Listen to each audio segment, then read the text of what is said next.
orang yang tahajud itu dijamin langsung oleh Allah, bukan hadis lagi ya, bukan hadis lagi. Dijamin langsung oleh Allah di Quran, surah ke-17, ayat 79 sampai dengan 81-nya.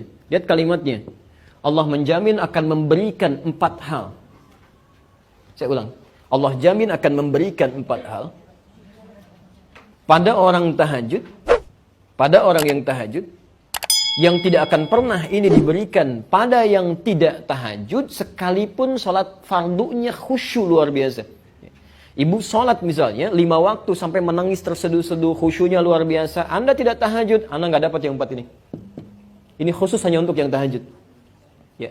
Dan saking pentingnya tahajud ini, yang 4 ini, sampai perintah tahajud itu satu-satunya sholat sunnah yang perintahnya dilekatkan langsung dengan sholat fardu. Ya. Sholat fardu ada berapa rakaat? 17 rakaat, Masya Allah. Berapa waktu? 5 kan dalam sehari. 17 rakaat di surah ke-17. Ayat 78-nya. Ayat 78 itu perintah sholat fardu. Aqimis salata liduluki syamsi ila ghasaqil laili wa qur'an al-fajri. Ada? Posisi sebelah kiri ke atas sedikit. Inna Qur'an al-fajri kana mashhuda. Itu dari mulai zuhur sampai ke subuhnya.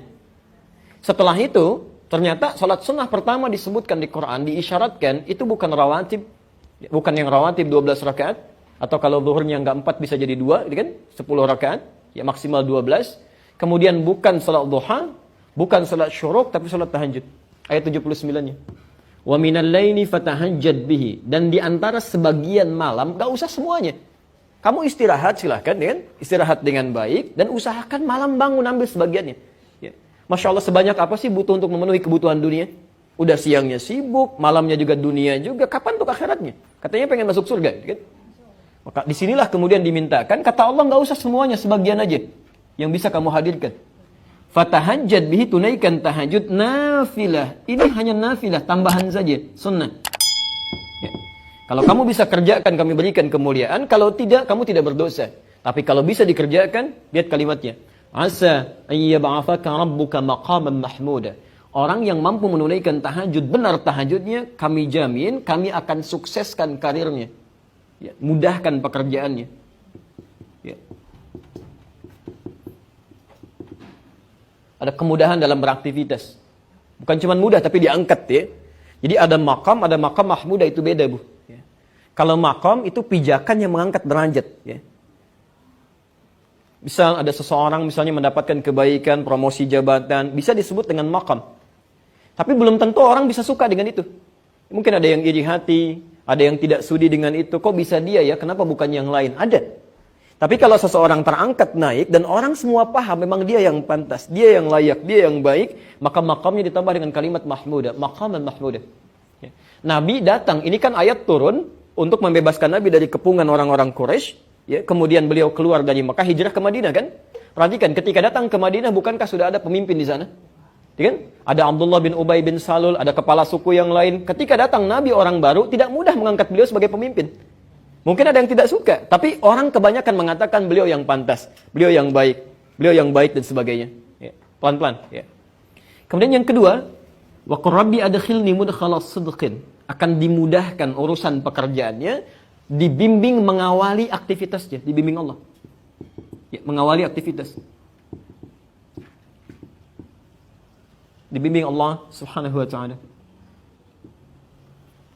Masya Allah, tidak ada yang paling nyaman, paling mudah kecuali mendapat bimbingan Allah Subhanahu wa taala. Di rumah tangga dapat bimbingan, mau ke kantor dapat bimbingan. Ketika dibimbing Allah tidak mungkin menemukan teman yang jelek. Tidak mungkin menemukan makanan yang buruk. Tidak mungkin menemukan pakaian yang buruk dan sebagainya. Wa akhrijni mukhrajas sidqin. Wa akhrijni mukhrajas sidqin. Diberikan solusi terbaik ketika punya masalah. Alhamdulillah. Ibu sedang jalan nih. Begitu jalan, kan? Masya Allah, tiba-tiba ada petugas berseragam kasih isyarat, bu, minggir gitu ya. Baik, apa yang sudah tergambar dalam benak ibu? Baik, tilang dan sebagainya. Ini kadang-kadang orang suka keliru ya. Dia suka keliru gitu. Kan tidak, Masya Allah. Ibu jangan membayangkan sesuatu yang kurang baik dulu gitu ya. Boleh jadi beliau mau mengecek, menunaikan tugas dan sebagainya. Kadang suka salah persepsi. Datang itu untuk nanya, tiba-tiba ngeluarin SIM, ditanya enggak gitu kan. Atau yang salah kaprah mengeluarkan uang misalnya. Kan gak diminta, kenapa dikeluarin? Ya. Saya pernah mau isi khutbah di daerah Kuningan, Mega Kuningan. Kami duduk di depan, saya sudah gunakan jas, samping kami teman di jamaah, ya beliau sudah agak sedikit sepuh yang bawa mobilnya. Qadarullah dihentikan oleh polisi. Ya, begitu mau sedikit masuk, diminta minggir. Minggir Pak katanya. Ya, begitu sudah merapat, beliau mau mengeluarkan SIM begini. Ya, si polisinya mengatakan mau kemana B, gitu kan? Beliau senyum, melirik kepada kami, saya kemudian langsung saya jawab, mau Jumatan Pak. Ya. Saya khutbah gitu. Oh sudah langsung aja. Langsung aja. Lalu saya katakan kepada teman kami tadi, Pak, pertanyaannya kan mau kemana? Bukan minta SIM. Ya. Jadi kadang-kadang kita keliru dalam bersikap karena menjawab tidak sesuai dengan pertanyaan. Ya. Ibu bisa pahami nggak? Anak kita sekolah, ada pertanyaan, dijawab tidak sesuai dengan kadar pertanyaannya, salah kan? Kadang-kadang polisi belum nanya, sudah dikasih macam-macam, ya salah gitu. Ya, banyak orang baik Bu, banyak orang baik di kepolisian tuh.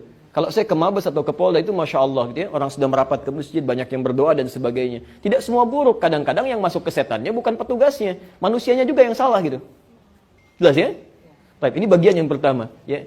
Jadi kalau kita sering mendekat kepada Allah, kasih solusi. Ya. Gak harus ada biaya kok, gak harus banyak tenaga. Ya. Pelan-pelan. Yang terakhir, waj'alni min ladunka sultanan nasira. Kalau diganggu dalam hidupnya, Masya Allah. Kadang-kadang ada orang ingin menyingkirkan, menyungkurkan, menyudutkan macam-macam, kan? Orang yang rajin tahajud, perhatikan, akan langsung ditolong oleh Allah tanpa perantara. Ya. Tanpa perantara.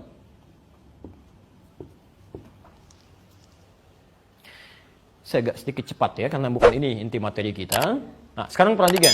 Rumusnya, kalau ibu ingin menunaikan tahajud, isyarat-isyarat di fikihnya harusnya, sebelum dikerjakan tahajudnya, ini 4 ini keluarkan dulu Bu. Ibu tulis, tempelkan di samping dinding tempat kita tidur itu. Begitu Anda mulai miring ke kanan dan melihat tulisan ini, nggak punya rencana atau tidak terfikirkan tahajud pun, ibu malam bisa bangun. Bisa bangun, kan? Ya. Coba apalagi ibu tambahkan tulisan, kamu kan kesulitan, dikasih solusi, kenapa nggak mau dikerjain? Ya. Nabi, Rasul, orang paling soleh, tahajud sampai bengkak-bengkak. Kamu bukan Nabi, bukan Rasul, surganya belum jelas, macam-macam dan sebagainya, nggak mau tahajud. Terus nuntut lagi pengen cepat selesai masalah. Ya, bangun, kan? Tuliskan. Ya.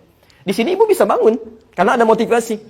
Ya, mulai persiapan, susun alarm sampai 3 kan? Alarm pertama mematikan alarm kedua, alarm kedua siap-siap dan seterusnya.